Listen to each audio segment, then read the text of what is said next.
Asante ndugu zangu wanahabari, nipende kutoa taarifa kwa umma kuhusiana na tukio ambalo limetokea katika mkoa wetu.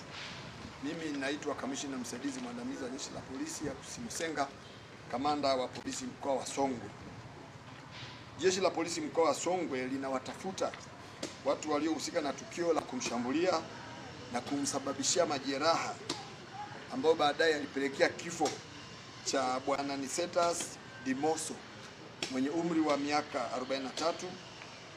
Alikuwa ni mwalimu wa shule ya sekondari Galula na mkazi wa kijiji cha Galula, wilaya na mkoa wa Songwe.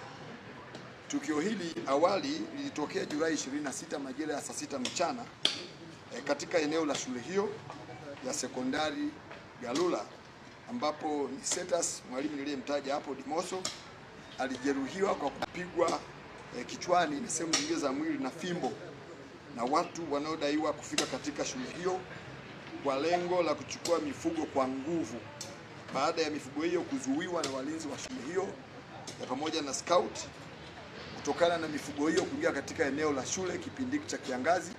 Na mfahamu kwamba katika shule zetu hizi tumekuwa tukitunza mazingira, kwa hiyo kuna ukijani.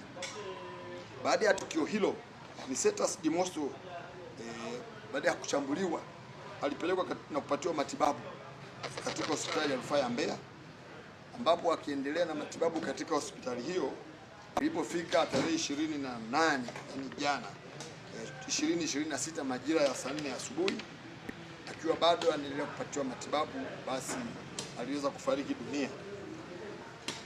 Jeshi la polisi mkoa wa Songwe linaendelea na uchunguzi wa tukio hilo sambamba na msako mkali wa kuwabaini na kuwakamata watuhumiwa wote waliohusika na tukio hilo ili waweze kufikishwa mahakamani.